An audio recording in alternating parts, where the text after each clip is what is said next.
Ghost, week 12. It is a national holiday for you up in Canada, celebrating Derrick Henry after Thanksgiving. How are we feeling today, Ghost?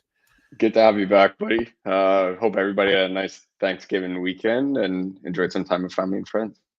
Yeah, it was good. A lot of food, obviously. A lot of beers, a couple mixers in there as well. A lot of cup of coffee in the morning. A lot of screaming children. Just good times all around. But let's break down this week 12 slate. Like Ghost said, I hope everybody had an excellent Thanksgiving. We will show the projections over on the website. Everything should be up to date as of this morning. We still got some questionable players, but we'll start at the quarterback position. We'll sort by value here.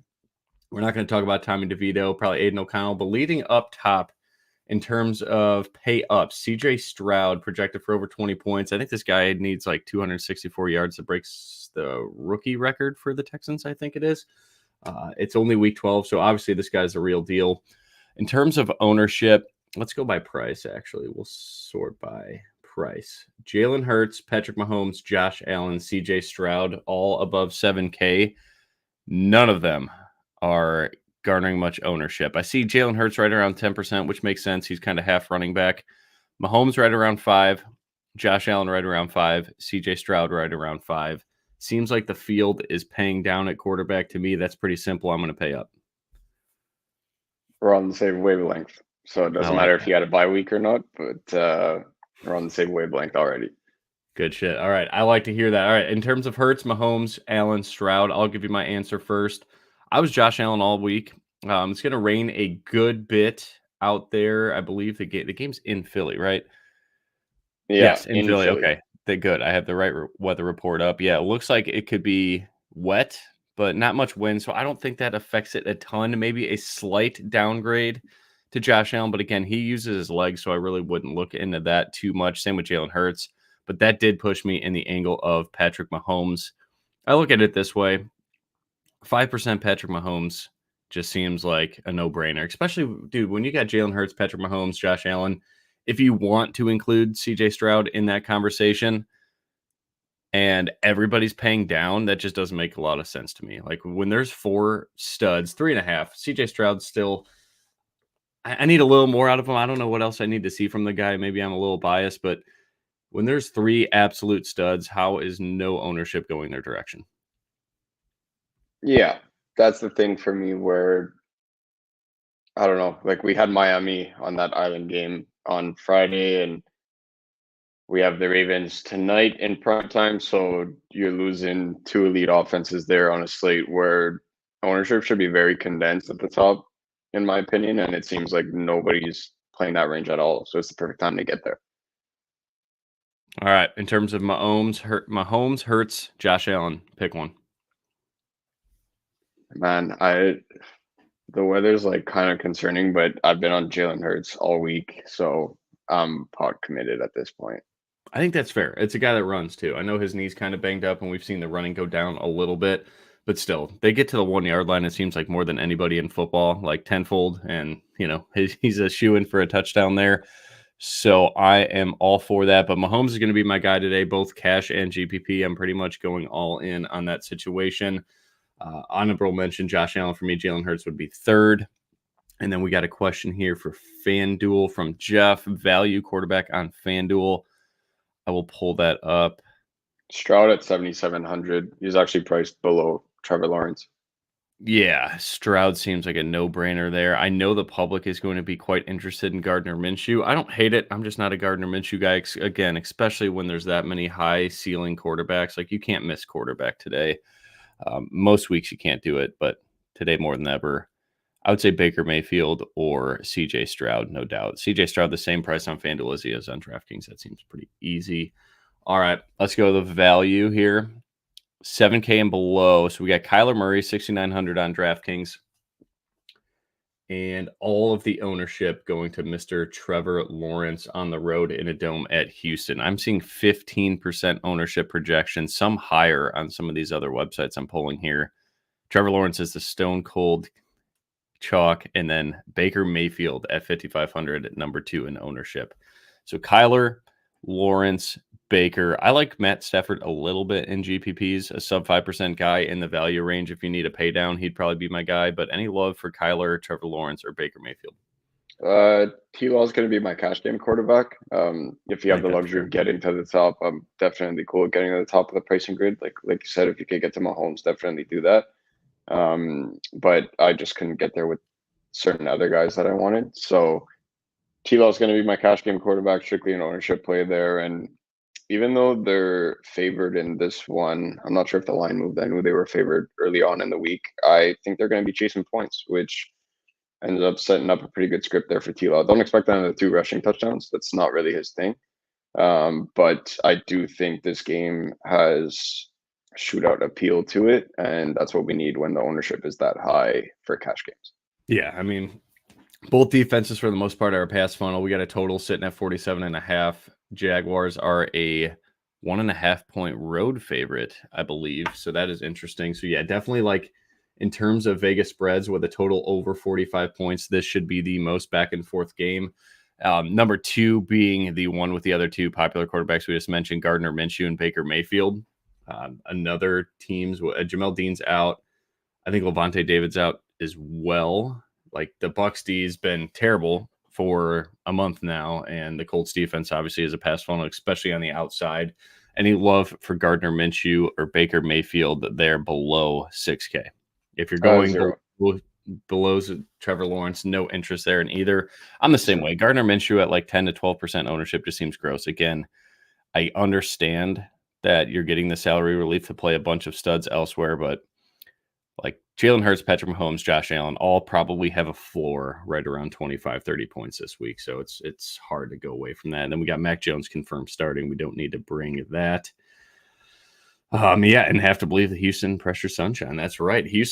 Defense is playing decent. I know they kind of sucked against Tampa Bay, but other than that, they're getting sacks, they're getting picks, they're making plays, and they're relatively healthy on the defensive side. So any other quarterbacks you want to mention, like these 1% guys, if you're trying to win $1 million potentially?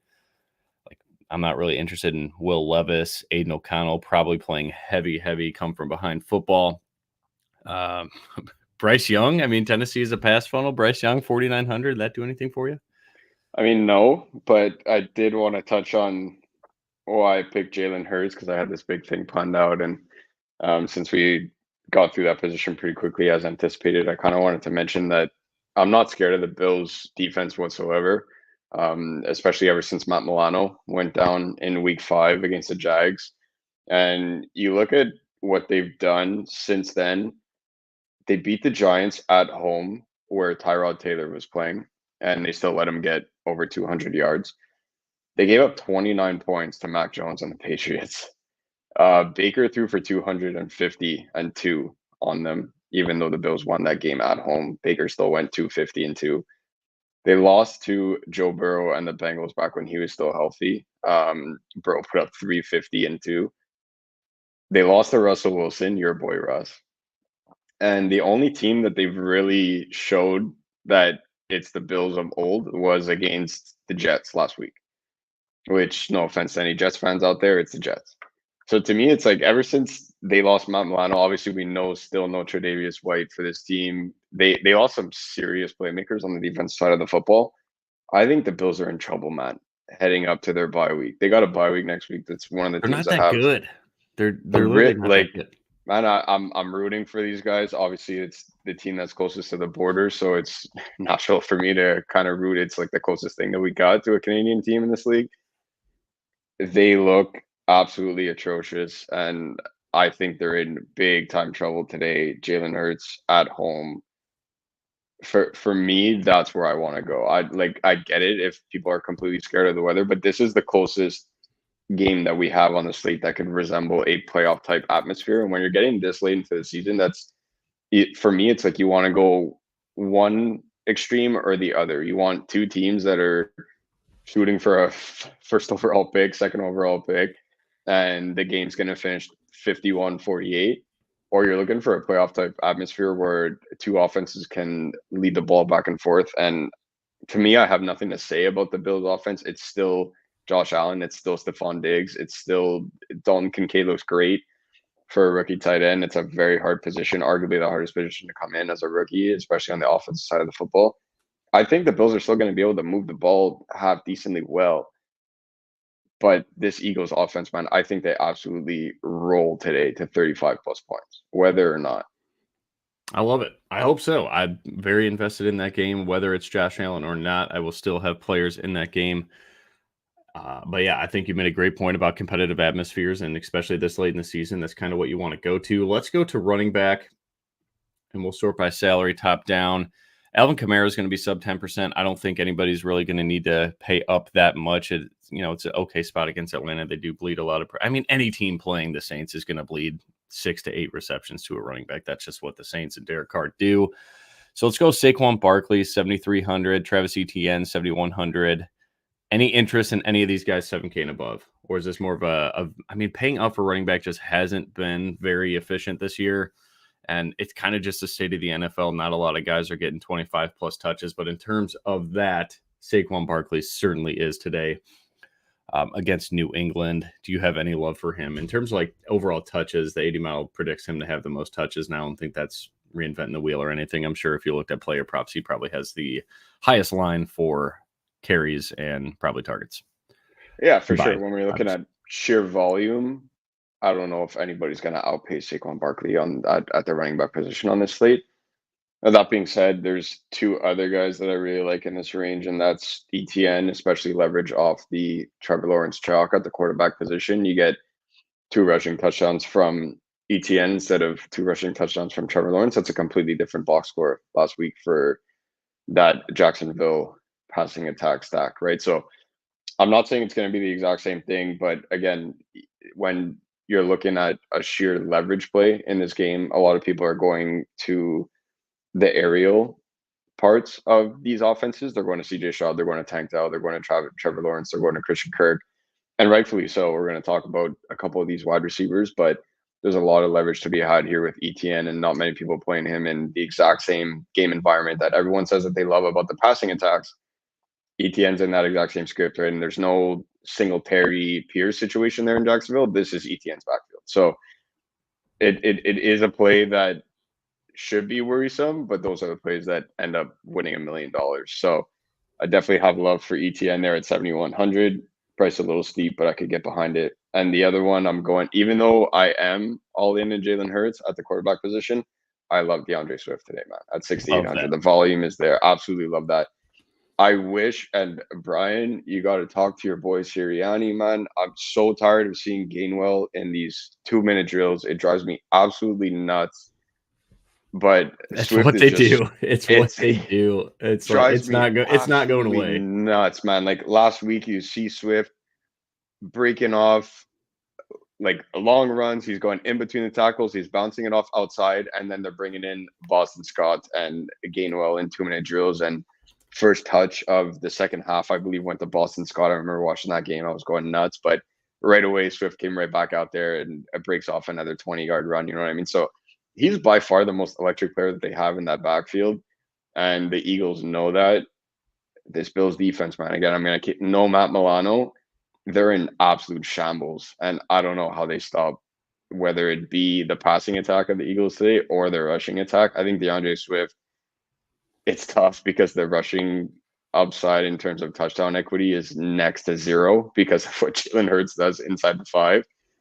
They can pretty much run that tush-push play from the 5-yard line. I'm convinced at this point with Jason Kelce leading the charge there. But DeAndre Swift could easily get in the box today from outside the red zone. He's just so electric in the open field, and I want pieces to that game. I love that. And Tim brought up a great question here. Jonathan Taylor, I'm seeing 30% ownership projection. I'm playing 0. Overall. Gonna get that out of the way. I'm playing 0, not even in cash. I'm not even playing in cash. I'm fading that too. That's what I did the write up on a Discord there. Like, his player props are through the roof. I think it's like 115 all-purpose yards, like 23 yards receiving. Like, they expect this guy not to leave the field. Tampa does give up a ton of rushing touchdowns, but other than that, it is not that great of a spot. So for me, that's why I love that you mentioned Travis Etienne. All the ownership's going to Jacksonville pass catchers. All the ownership's going to Jonathan Taylor. So I love the idea of playing Travis Etienne here or DeAndre Swift even more just around that sandwich of ownership of Jonathan Taylor. So yeah, I'm with you, Tim. I don't understand it. Probably play it in cash though. At that much ownership, I think you kind of want to hedge yourself a little bit. I don't think I'm going to play him in cash, but it's just, I've been playing kind of crazy lately and kind of on tilt with how my GPPs have been going. But yeah, I'd much rather have DeAndre Swift. I know the projection here is just a little bit tighter for Jonathan Taylor, and it's much lower for Travis Etienne. So DeAndre Swift, I'm with you, Ghost. One of my favorite plays on the slate. We got Josh Jacobs, 6,700 against Kansas City. He's probably going to get, similar workload to Saquon Barkley. That's a decent spot against Kansas City. Their defense is awesome. But I would assume Las Vegas really wants to slow the clock down on this one and stay in this game as best they can, and that would be through Josh Jacobs. Kyron Williams, 6,600. Don't really have any love for that. I think McVay even said that they're going to kind of slow walk him in. Bijan Robinson. Do you have any love for Bijan Robinson? He did have 20 touches against Arizona, 22 touches, or are we just done? I don't think this matchup against New Orleans is that scary, and they got to get him more involved in the pass game, but I would just much rather go down. Chalk or not chalk, Derrick Henry against Carolina after Thanksgiving just seems to make more sense. And Joe Mixon, too, even. I mean, that guy's going to get 20-plus touches, too. So a lot of guys on the slate that should get 20 touches. But my lock of the week and the highest value at the running back position is Isaiah Pacheco with no Jerick McKinnon. Don't care what the ownership is on that one. Like, that is one of the best offenses in football. I know they're not scoring like it, but I still have faith in Patrick Mahomes-led offense. So Pacheco's my guy there. I do like Derrick Henry. Probably out on everybody in between Henry and Swift. Right up here. I am playing a little bit of Robinson. You're playing a Falcon. Yeah, it drives me nuts. But welcome to my life the past 11 to the weeks. Dark side. So can't wait for all of those lineups to finish like 100,000th out of 100,000. But it's what it is. It's a life of a GBP player. I am playing Bijan. I don't know. It's a lot of leverage here with $6,900 Jonathan Taylor, $6,800 Swift. Like there's a couple spots like that for me on this slate. So I not opposed to the Joe Mixon call. I just don't know how they're going to be able to move the football. I'm just identifying the spot. Yeah, I'm out on him, especially when Derrick Henry's only $100 more and Pacheco. Yeah, like he's the guy in between the chalk. The same situation we mentioned with Jonathan Taylor, but sometimes just great plays are great plays. Pacheco and Derrick Henry to me are great plays. Yeah. For those of you that it's either your first season here or maybe even your first week with us, welcome. But I have a ton of love for Derrick Henry after Thanksgiving. That's what it is. And that was my biggest win in my DFS career, was stacking AJ Brown, Ryan Tannehill, and Derrick Henry when that was the Titan-led offense. And I'll never let that down. So it is finally time for Derrick Henry to go nuts.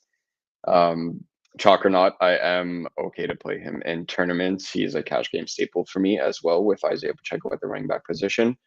Rachaad White, we talked about Baker Mayfield a little bit as a value quarterback.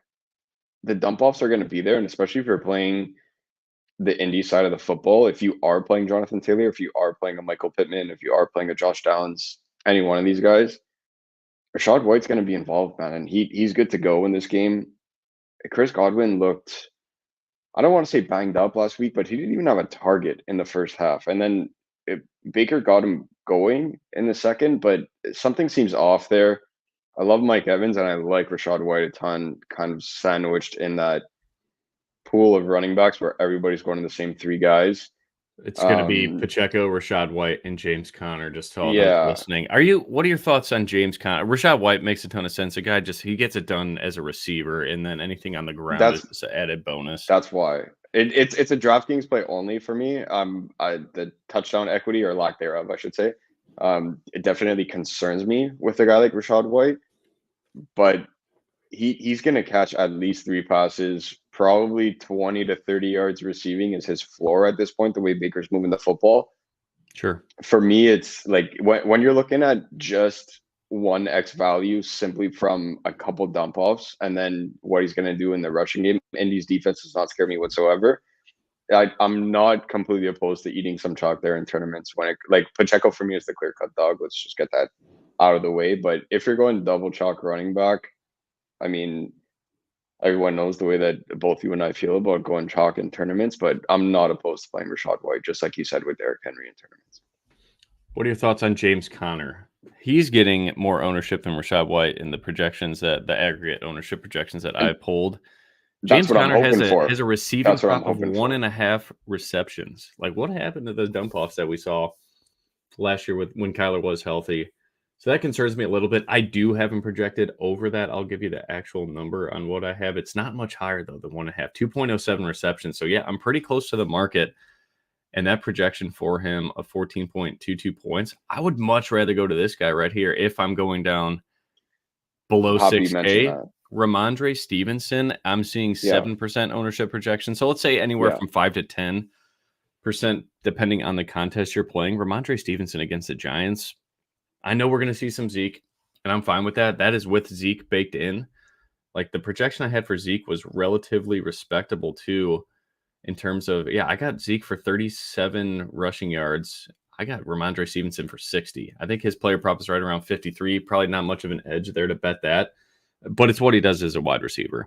And it's not like he's leaving the field when it's on the goal line. It's not like that is solely Zeke's job, like we saw early with Jacksonville, with Tank Bigsby, and now that's gone. So we do appreciate that Etienne's a 3-down back and the 2-minute drill back. So another good reason to play Travis Etienne outside of just the ownership leverage there. But yeah, Ramondre Stevenson, sub 10% when everybody's going to play James Conner and Rachaad White right in this range. That's why I'm not playing James Conner, right? So I'm hoping everybody, and like you're saying, with every ownership update that we're doing, it seems like more and more people are coming off Rachaad White to go to James Conner. It seems like Rachaad White's going to be the guy that's the odd man out there between Derrick Henry, Isaiah Pacheco, Jonathan Taylor, and James Conner. Seems like Rachaad White's going to fall a little bit, and that's exactly what I'm hoping for, because I would much rather play Rachaad White than James Conner. But I'm happy you mentioned Ramondre Stevenson, because I touched on it very briefly when you asked me about Saquon Barkley. I like both running backs in that game, right? Mac Jones is going to have to move the football today. And am I a Mac Jones truther? I am the opposite. I think the guy should not be starting. But that being said, he's getting a shot today, and he's going to have to find a way to move the football. And there's no better way to do that than dumping it off to Ramondre Stevenson, right? You got to get this guy into open space. He's going to run the football a ton. They're going to make these types of situations for Mac Jones. They can't be in these 2nd and 10s, 3rd and 10s. They need 2nd and 5, 3rd and 5, and shorter. That's what you need for Mac Jones to be able to succeed. It's going to be first down runs all day from Ramondre. And then after that, you're looking at dump offs on 3rd down, man. It's like, to me, the PPR upside, he doesn't even have to score at that price for me to absolutely love that play in tournaments. And another reason why I'm not playing James Conner, not only about Ramondre Stevenson, but about Jerome Ford. It's that same type of situation, right? With DTR, where he's going to have to move the football today. And this line that Vegas set it's concerning if you're a Broncos fan. They've been absolutely rolling in the last couple of weeks. Cleveland's defense looks absolutely amazing. I think it's going to be a sheer soccer type game where it's going to be time of possession. That's going to be absolutely huge for Cleveland. They're going to run the football. Jerome Ford catching a couple passes as well. I think I'd much rather go to Stevenson and Ford in tournaments than I would James Conner there. Yeah, I'm seeing Javonte Williams with a lot of ownership too. No interest playing anybody against Cleveland. That total is just so damn low. Jerome Ford, you kind of touched on. He's going to be sub 5%. I think we did have somebody mention how chalky he's going to be. Potentially different on FanDuel. I think his price is very cheap on FanDuel. He's actually priced. Well, I don't want to say priced up, but he's still 6,700 on FanDuel. It's not. Yeah, like he's above both Pacheco and James Conner on FanDuel. No one's going to play him on FanDuel either. No one's playing him on FanDuel because for some reason they priced Pacheco at 6,600. So I have no idea why, but he's sandwiched again in that range where Jerome Ford's there at 67, but you have Conner at 66. So people will most likely go down to James Conner. Ramondre Stevenson's right there at 68 on FanDuel. And then you get into the Rachaad Whites, DeAndre Swifts, etc. But remember, for all the FanDuel players out there listening or watching, touchdown equity is absolutely king on FanDuel. So you need touchdowns. I just don't know if Jerome Ford gets in the box today at 6,700. I would want a all but guaranteed touchdown. I don't really like Jerome Ford for that reason, it's more of a DraftKings play for me. I think DTR is going to dump him off a couple passes and a lot of rushing attempts there. It's more of a volume thing on DraftKings, whereas on FanDuel, I want, at the bare minimum, I want both my running backs almost but guaranteed to get into the box. All right. Last situation I would like you to give your take on Pittsburgh. We got Isaiah in the chat mentioning Jaylen Warren. I come from the camp of that I am still a Najee Harris guy. What are your thoughts on that situation? A full fade? I mean, Najee Harris at 4,900. If you really needed to, one of my lineups did call for something like that. I think gun ahead, I would play Jaylen Warren. But Najee Harris is still their goal line running back. Matt Canada is gone, so maybe we'll see a different split between the two. I mean, they're both projected for right around 48.5 rushing yards at the book, so they don't really know. Jaylen Warren more active in the passing game, but I think Najee Harris is still the goal line running back. So at 4,900, he would be my guy instead of paying 5,400 for Jaylen Warren. Jaylen Warren, most of his fantasy points came on like 75-yard touchdown run, but he is good. Like, he gets passing down work. If you had to choose one, Jaylen Warren, Najee Harris, where'd you go? How did you phrase that? I come from the camp of you're still a Najee guy. Is that what you said? Yes, I am still pro Najee.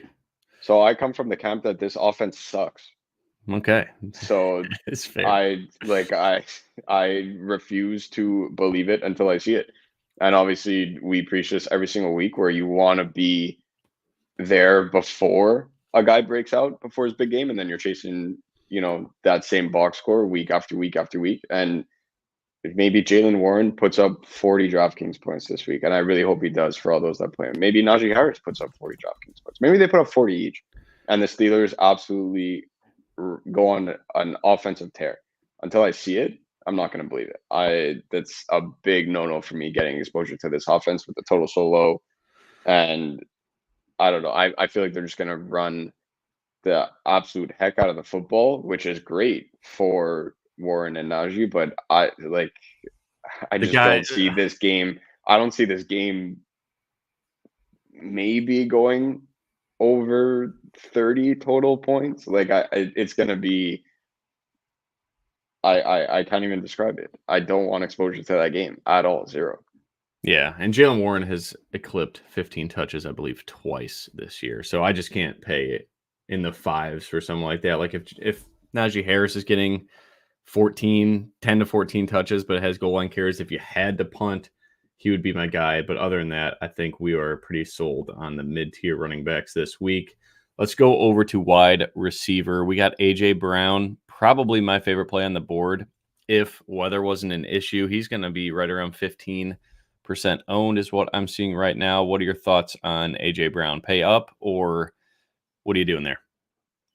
I'm playing him everywhere. I'm playing Jalen Hurts, so it's easy. I'm recreating the Titans Thanksgiving stack just with two different teams now, unfortunately. But I'm going AJ Brown and Derrick Henry after Thanksgiving. That's what it is. But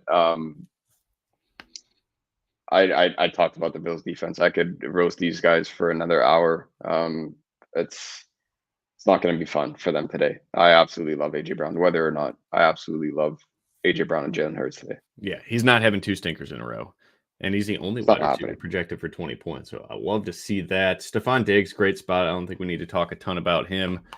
Darius Slay is going to go. Like, I think the outside, the Phillies secondary is all good to go. Brad Berry's going to play. I don't think he was even questionable actually going into the week.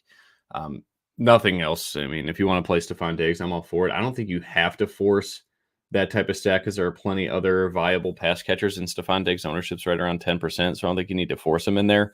We'll talk about the other pass catchers for the Bills. Jamar Chase is going to be a no for me. Cooper Kupp's going to be a no for me with the bum ankle. Devontae Adams, just, I don't want to be a projections whore, but just does not project very well against that KC secondary. It's a great game theory stripped for Devontae Adams, assuming that KC should get out ahead and kick the shit out of him. But I would much rather go down to this upper mid tier. One of my favorite plays on the board is Mike Evans against the exterior secondary for the Indianapolis Colts. He is Baker's dude. Like, the target shares his, the red zone shares his, the matchup, he's got half a foot on every corner for Indy, which we talked about on the Thanksgiving pod for Christian Watson on why he was a very sexy play. Balls out finally. Mike Evans is going to be one of my favorite plays on the slate. Absolutely. It's Cool with that. I think I'd have to check to be sure, but I think he's number 3 or number 4 in terms of highest exposure for me. Love that. All right. Any love? We're not talking about Adam Thielen. I'm sorry if you guys are Thielen people. I'm just not, and I just personally don't understand rostering him when he's over 6K, but he has had some big games. But I'm going to plant that flag. We're not even going to talk about him. Devonta Smith, 7,100. Thoughts on him? Or are you all AJ? Mostly AJ. I can't be all AJ. Let me rephrase that. I am all AJ, but there's some lineups where I double stack. So I either went Hurts, AJ Brown, and Smith, Hurts, Swift, and AJ Brown. I have like every form of combination possible. I'd have to look in terms of exposure. If I had to guess, it's probably just Hurts, AJ Brown, Hurts double stack, and then Hurts with the Swift combinations, just because the rushing touchdown equity that we spoke about earlier, it kind of concerns me. But I do think both Hurts and Swift could get there because I think they absolutely rout the Bills today. But I am in. I like double stacking Jalen Hurts. Not only is it different by playing Eagles offense today in tournaments, but nobody's going to double stack Jalen Hurts pretty much any given week. So I will absolutely do that. You're an animal. All right. The chalk of the chalk, 25% owned. Everybody's chasing the, I don't even know if you can call it chasing the recent success because he's just a killer. And I talked to Guy's been going nuts, with Sia in the August podcast for the NFL, how I thought he was going to be their breakout player. Of course, I think the only time I actually played him in DFS was last week. So that actually worked out a little bit. But Tank Dell, 6,900. This guy had, like, if you had a graph of like stock pricing for DFS, has anybody rose more than Tank Dell this year? I feel like, I don't know. Somebody called me out in the comments that this is completely off, but I feel like early on he was like 3,500, man. I think he was below 3,500 to start. I think there were a couple weeks where he was like the wide receiver 4, I'll say. He might have been like 3,300, 3,400, 3,500 kind of thing. Like this is the definition of stonks. Guy's price is doubled. You playing? Are you in or are you out? I'm playing. No, I'm not playing this game. It's just got way too much ownership. I'm playing him in my Stroud. If I had to choose, I would pick. I'm staying with Nico. Like, I'm staying true to my guys. When he gets more expensive than Nico Collins, enough's enough. I'm going to Nico if I had to. I love that. But I'm very biased. I want the whole show to know that. Like, you'll like play favorites. Since everyone's playing T-Law. And I don't want to say nobody, but not many people are playing Stroud. We talked about those top 4 price quarterbacks on DraftKings. No one's really playing them at all. I guess I could say the ultimate leverage lineup while still getting exposure to that game. It is one of my 3 max builds. The only chalk that I have on there is Tank Dell, and I was able to do that because of the way that I constructed the lineup with no chalk anywhere else. I went Stroud with Nico and Tank Dell double stacked and ran it back with ETN. I spoke so much about ETN, so you guys could kind of put 2 and 2 together where I'm going with this lineup. You throw in a Pacheco in there, and the build comes together really well because you're not going to the top of any pricing grid, really. You're sticking in that upper 6K range. So I went Nico, Tank Dell, Stroud, ran it back with ETN. Tank Dell shouldn't be more expensive than Michael Pittman. I know, and it made me sick. But Chris Olave, I know the fantasy points per game, like whatever the algorithm is, I get it. But dude, Michael Pittman. Oh, I get it. But like everybody's playing T-Law, I went Stroud. Because everyone's playing T-Law, I went ETN, and I spoke about that early in the show. If you guys missed it, make sure to rewind. Why? Look at that price hike. Thank you. Look at that. That's crazy. He was actually the stone cold minimum 3K. That's crazy, man. Well, first week made sense because I think he was like wide receiver 5 on the depth chart or something. Yeah, I think it was between. Well, Mechie was hurt, so he was probably 4. Because they had Robert Woods. Really wasn't a thing. They had Nico, Robert Woods, and who did they have at the? Yeah. Anyways, but that's crazy. The guy's definition of stonks. But yeah, that it's one of my 3 max lineups. Everybody went T-Law. I went Stroud. It's the exact same. It may have been. So it's not like it may have been John Mechie was ahead of him to start. He was. No, he was ahead of him to start. Yeah, well, that's wild. That's good information there, Brian. I really appreciate that. We got a bot in the chat. Son of a bitch. All right, yeah, we'll get to punt receivers here in a second. I see some comments on that. All right, Michael Pittman though. I like that little mini stack on the other side of Mike Evans. No Jamel Dean, and again, this Bucs defense has been bleeding points through the air. Brandon Ayuk tore him up. I think it was mainly on one big play, but that's what Brandon Ayuk does. Nico Collins, 6,400. Michael Pittman, 12% ownership. Pretty low for when Gardner Minshew's that popular and the spread's this tight and the total is on the rise. Seemed like that's a really good spot for me. I like Michael Pittman a lot. Give me a sec. I'm just gonna. Chris Olave, sub 10%. We could always play anybody against Atlanta secondary too. They can beat deep often. You have him at 12%. I see Michael Pittman at 12 because it's Tank Dell's at 25 in mine. So I don't know if my source is shit or not, but okay. I see Tank at 27, which is the same, but I see Pittman at 29. Oh, well, interesting. Like, what do you have Mike Evans at? What do you have Mike Evans at? Because I have Mike Evans right around 15. I have him sub 10. That makes sense then. Okay. I was going to say, if all the ownership goes to Tank and Pittman, Mike Evans can't be that high. So, all right, I'll roll that dice. Well, anyways, we'll talk about that off the show, and then we'll update you guys in Discord. But Michael Pittman, the reason why I'm bringing that up is because Michael Pittman's going to be a cash game staple for me. Just to give a preview to the end when we go for our top plays in cash and tournaments, Michael Pittman's going to be a cash game staple for me. So, absolutely on board with your love for Michael Pittman. And his reception props damn near at 7. Like on DraftKings, you just take that. It's like a Cooper Kupp reception prop. He's got 3 weeks in a row with eight catches. Easy. All right. Calvin Ridley, Christian Kirk, both right around 15% ownership. Like Ghost said, the T-Law double seems to be what at least projections are going to. Any love for either of those guys? I'm kind of just like, I'm taking the matchup on the inside. I would go to on the inside. On the inside, but my favorite play for the Jags, other than ETN, would be Evan Ingram at 4,200. I do like I'll that. I'll just take the tight end and because Zay Jones is back too. These wide receiver receptions could go anywhere. I'd rather not guess. I'd rather go to much more condensed target shares, like we talked about. I know pricing. Let's say price doesn't matter. Like we know the targets are going to Michael Pittman. We know the targets are going to Mike Evans. Even like Rashee Rice, I don't know. I don't know if we know the targets are going there, but there's no Darius Toney, there's no Hardman. We'll talk about him, but like these more condensed targets, even like Drake of London. Would it surprise you if Drake London had more? I didn't give you. I'm not playing him. I'm just Falcons by saying I'm playing a little bit of Bijan today. We're not. No. I'm not playing him. But Lattimore is on the IR, so if you want to play London, fire him up. But I'm just saying, like in terms of condensed target shares, would it surprise you if Drake London had more receptions than Christian Kirk or Calvin Ridley today? Calvin Ridley, no. Christian Kirk, yeah. Just because Desmond Ridder is throwing him the football. Like at this point, it looks like he throws with his left foot.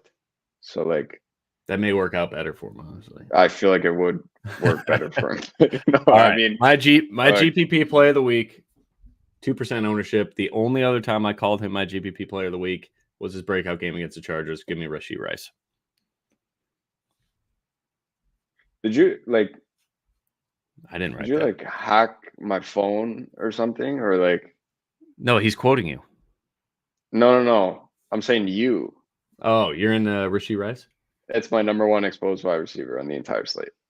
Fuck yeah! All right, I love that. Pardon my language. I'm excited. All right, anybody below? No Toney, no Hardman. No Toney, no Hardman. The matchup in the slot for him is absolutely absurd, and this is maybe one of the only weeks in his entire career where stacking Patrick Mahomes doesn't deteriorate the rest of your lineup, because in prior years it was prime Kelsey and Tyreek Hill, and they were both like $15,000 each on DraftKings. Then Mahomes was costing an arm and a leg, and you just didn't know how to build by double stacking that offense. And now my double stacks with Mahomes today, believe it or not, are Mahomes, Pacheco, and Rashee Rice. I'm still not playing Travis Kelce. I can't do it. Me too. So I'm like, I did hack your phone. You hacked my phone. Something happened. It's like, to me, and if you want to get cute with it by going Justin Watson, I know people will chase the 11 or 10, 11, 12 targets, whatever he had last week. and they're gonna chase the little 4-yard dump off touchdown that he got, and I'm not gonna talk you off it.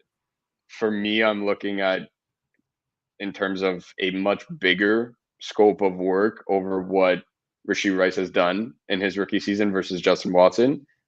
That to me, I'll take Rashee Rice all day at this price, and I think he's going to get bombarded with targets. Whereas if Watson was like, I don't want to say stone cold minimum because he never would be because he's in a Patrick Mahomes led offense, but if he was like 3,500 and you're like, hey, I want to get 2 targets, one of them goes for a 60-yard touchdown, cool, take the shot on a guy like Justin Watson.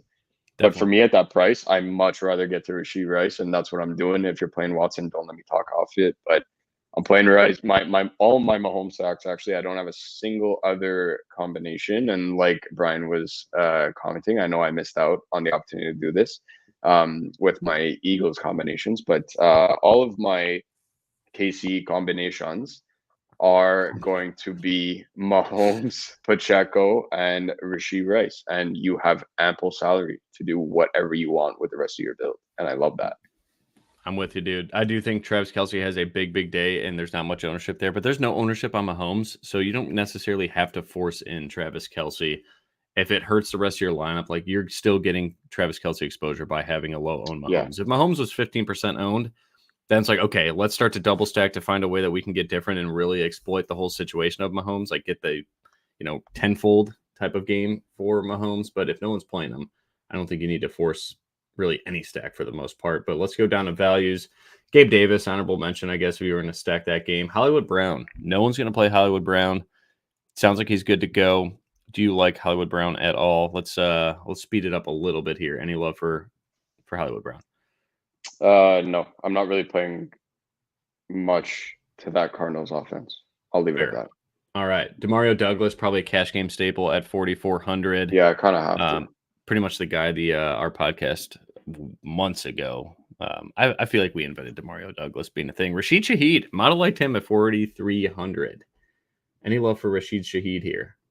With no Michael Thomas. And again, it's or A.T. crazy. Perry. I know we had a comment on A.T. Perry. I'm not into that. I'd have to see more. I can't do it on FanDuel because again, I really want to chase out a touchdown right there.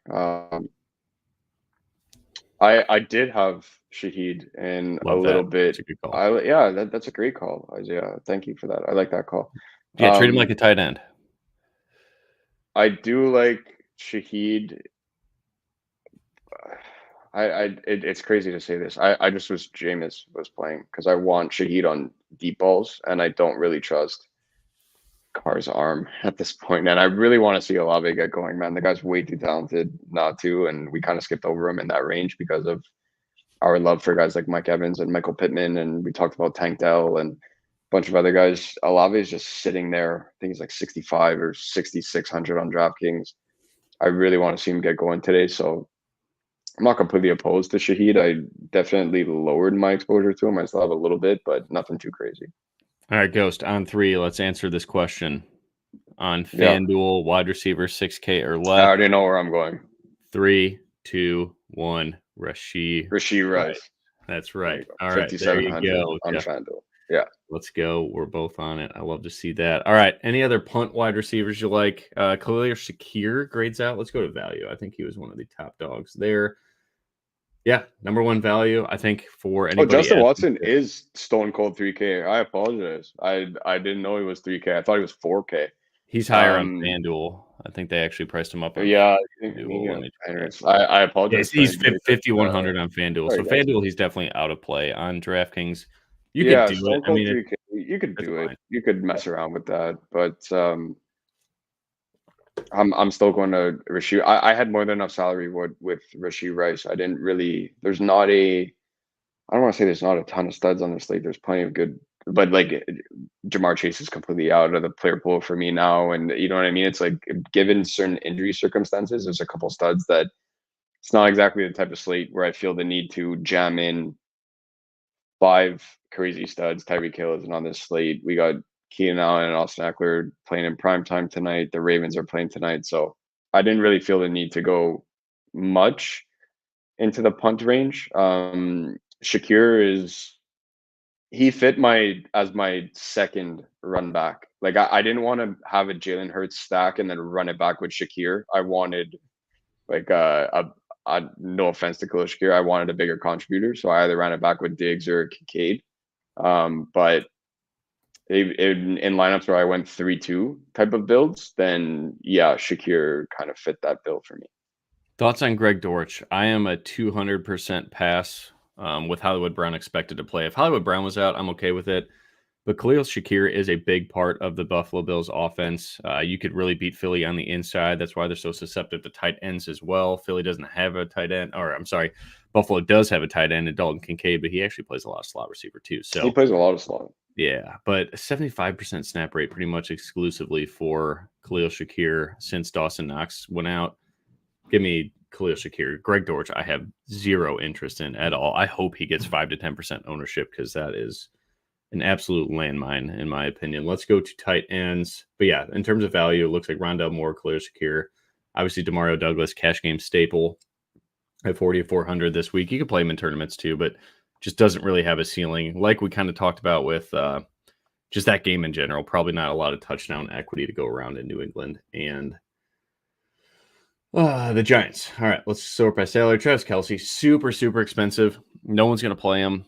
I'm okay if you want to force him in. Let's see his ownership. We're like sub 10% Kelce, so that makes a ton of sense. But again, if Patrick Mahomes is going to be 5%, I don't think you have to force a stack, but I will not talk you off playing the best tight end in the NFL, who's slowly just declining. Like, I feel like every single time he catches the ball, he's limping off the field. So the only thing that I have to say about Kelce is that I find it completely unrealistic to compare him to other tight ends.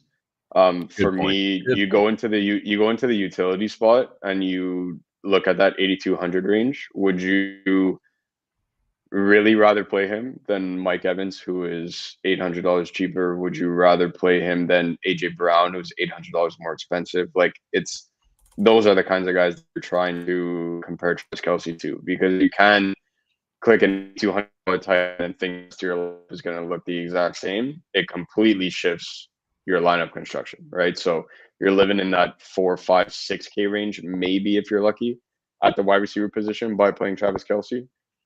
So for me, you're playing Demario Douglas and stuff like that. Yeah, you're playing exactly. So for me, it's going to be a hard pass.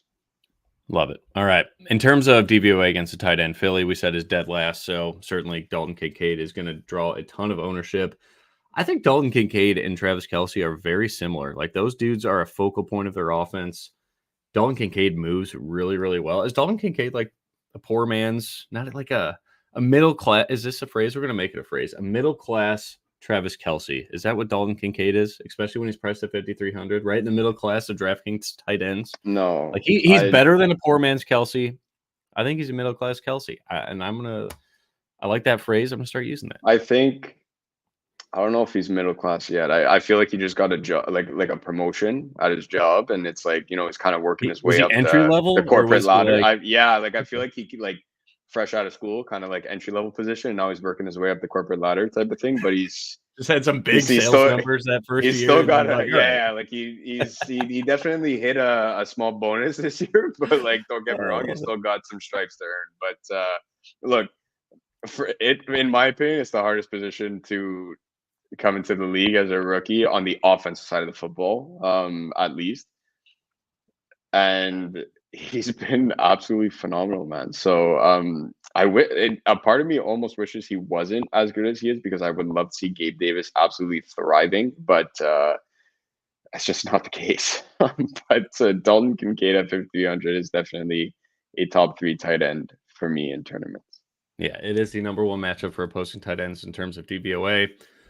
Taysom Hill, we're not going to talk about. Trey McBride, great props. Way too cheap. 5.5 catch prop, I think 53.5 yards. That's my catch game. Yeah, dude, just play him if you could afford him. I think it's okay to go double tight end if you're playing Kincaid and McBride, or maybe even like Evan Ingram. I think Evan Ingram's a good tournament play. Let's check his. I have him number 4. Yeah, dude, he's at 15% too. What is your ownership on tight ends? Because this doesn't make any sense. I see Kincaid for 18, Trey McBride for 24, and Evan Ingram over 15%. So unless that's saying the field is going double tight end, I Well, don't that's what I. understand. That's The what I. math isn't So mathing. I have Jonathan Taylor leading the slate. Trey McBride is Yep. right under that. So Trey Okay. McBride, I see pushing 35%. Play him in cash. And Simple. then I see Kincaid pushing, like, at least in the last hour, it's fluttered between 25 and 30. Good God. And then I see Evan Engram hovering. It's been constantly over 15 in the Stonks report, but it's still trending upward. I now see it at 18. All right. Well, those are pretty much your 4 tight ends. If you want to get different, I thought you were going to say this when you're playing Stroud, is that you're going to go Stroud, Nico, and Dalton Schultz. Dalton Schultz, kind of the odd man out here up top. He's going to be like 2% owned. So if you want to get different, obviously the projection, the value just really doesn't make sense when you got Kincaid and Trey McBride and Evan Ingram right there. But if you're a big time tournament player, 150 max, you could do that. Because I Let's went go to the Kincaid, punt. that's why. I went Kincaid, that's why it was hard for me to get the Schultz for $100 more. Do you Because have I wanted any? exposure to that. That's fair. Go That's ahead. what it is. Like, I don't know. No, it's just that I couldn't, like, I want to go Nico and Dalton Schultz, but I want exposure to that Philly Buffalo game. And that's what it was for me with Kincaid. All right. In terms of punts, do you have any love for Michael Mayer grading out decent at 2,800? Kansas City is good against the tight end, but should be a good passing script for the Raiders. I know I project them to kind of run the living shit out of the ball, but if Kansas City goes up 14-0, they're going to have to pass a lot. I don't mind Michael Mayer. Cade Otton, it's just like all depends on if he scores a touchdown or not. The 80 model did like this guy, and it's gross just because they don't really pass to the tight end. So I think you'd rather probably play a touchdown prop. But Tommy Tremble, 2,600 with no Hayden Hurst. Should we stop the show? Yeah, that's Knock it off, Nick, is what you're saying. Okay. I mean, I'll play a lineup with him just because you're telling me just to. play the touchdown. Just play the touchdown. That's what it is. Like at this point, if you tell me to play someone, I'm just gonna go and do it blindly. At this point, we've been doing this together for so many years now, where it's like, we each week we have these crazy. We hit that hour always mark end in up the show. doing It's it, like, so. what else am I going to talk about? I'm going to talk about we got to talk about Carolina Tommy tight end Trembles, twos. That's what it is. But hey, Notre Dame guy, Notre Dame. No, guy. the one guy that I'll mention outside the top 4/top 5, whatever list we just named that over the guys that we were talking about a little bit is David Njoku. Yeah, shit ton of targets last week. And he's got like a 4.5 catch prop too. So look at the books sometimes too, guys. For me it was what Vegas was telling me, and because I'm looking at these tight ends, right? And like I alluded to earlier, Travis Kelce for me you have to look at him as a utility player, as a wide receiver 1. You're comparing him to AJ Brown, Stephon Diggs, can be comparing him to Dalton Schultz and Don Kincaid. So for me, it's like you're looking at these tight ends, right? Just price top to bottom. It's Schultz, Kincaid, Taysom, who knows what position that guy plays anymore. It's McBride, Engram, and Njoku. It's like, would it really surprise you if none of those guys, before I named David Njoku, would it really surprise you if none of those guys scored a touchdown today? Like, it's not like they're all touchdown machines. You know what I mean? So for me, if it's a case in point where there's 5, 6, 7 tight ends above David Njoku, and none of them get into the box, David Njoku doesn't have to get into the box either, man. At 4,100, he has just as much volume as all these other top end guys, right? So it's the one thing that I wanted to point out, which is why I was playing him. This is a tough question here for Kenny. In cash, I feel like you just don't do it. Get a different build. Don't go that low in cash. Yeah, I would say honorable mention in cash like this. You're just asking for a dead spot in the field, just not using anybody down here, so you probably shouldn't either. But Pat Fryermuth, or I guess A.T. Perry, but no, I don't. Try to find a way to get something else. Any defenses? I mean, we don't really talk about defense on here. I like, whatever fits, obviously, but Kansas City Chiefs at 3,100 is a clear misprice. They're killing it this year. They're healthy. I don't mind Houston at the Stone Min, 2,600. Falcons, 2,900. You could always pick on Derek Carr. Other than that, I mean, just play whatever fits. All right, let's go real quick. Quick summary. If you guys got any questions, fire away. Here we go. That's a good one. Douglas and Kirk for me. Yeah, Douglas and Kirk and cash. I mean, it's tough to fade Tank Dell at that ownership, but that price is just so damn high. You don't have to chase that ownership there. Thoughts on Kyron Williams? I'm out. I have no interest in Kyron Williams. What say you? It is a good spot, but just I don't believe McVay for a second when he said that he's going to ease him into he's it. probably going to have 20 touches. Probably going to have 24 carries, rumble for 120 yards and 2 touchdowns. But I can't take that chance with other running backs that I like. Okay. All right. Quarterback. Cash, you're going with Trevor Lawrence. I think I would echo that. Correct. Tournaments, you're going Jalen Hurts. I'm going Patrick Mahomes. I will mention Josh Allen. All right. Running back. Upper tier. Give me 2 for cash. 2 running backs for cash. Derrick Henry and Pacheco. All right. I will go. Yeah, I mean, probably the same too. What about tournaments? ETN. Give me one more. I'll go low range, I guess. Sure. I'll let you take the 6K guy that we both like. Jerome Ford. All right. I will go DeAndre Swift in tournaments and Ramondre Stevenson. I like it. No doubt. Wide receiver. I will lead us off for cash. Oh, let's go with 1. Let's go with 2 for cash. I guess Michael Pittman, if his ownership's that high. And then, yeah, DeMario Douglas, no doubt. 4,400. You're going tournaments? Tournaments, I will go Mike Evans and Rashee Rice. I like it. Cash, I'm going Pittman and Douglas. And tournaments, I'm going AJ Brown. Oh, that. Rashee Rice. We both Right, we dude, like we're all the lockstep. same guys. Yeah, we're absolutely lockstep. And I feel like there was another guy that I mentioned, but no, probably couldn't have been all that important if I already forgot. Rashee Rice, AJ Brown. Tight ends, cash is going to be Trey McBride. Honorable mention Dalton Kincaid, I guess. In tournaments, I'm okay with punting to Michael Mayer. I thought you were going to say Tommy Tremble. No, I'm just playing Tommy Tremble to score.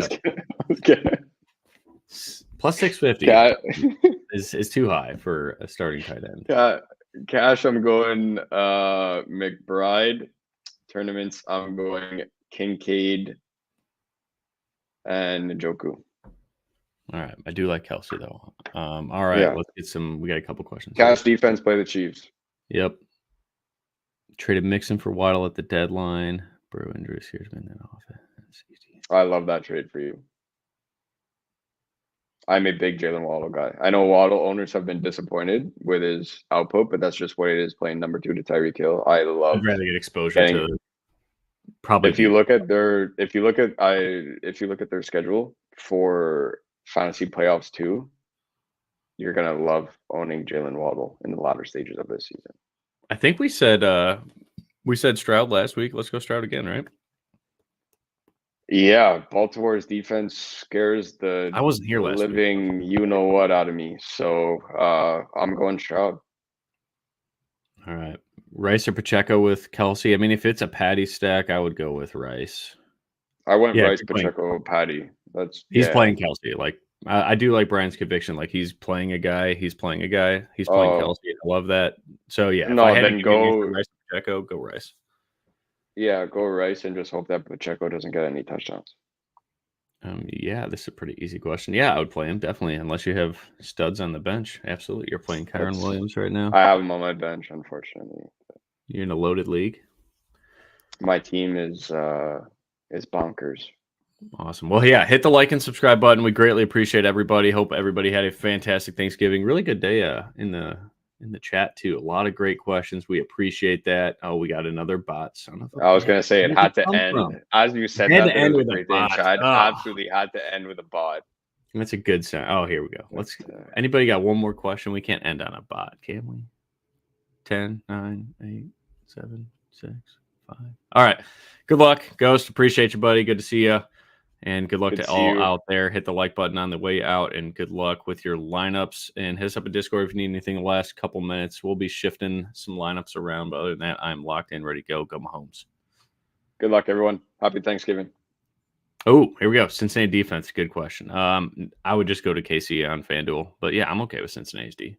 I'm cool with Cincy's D. I have zero love for that Pittsburgh offense. I'll leave it at that. There you go. No more bot ending the show. All right. Peace out, everybody.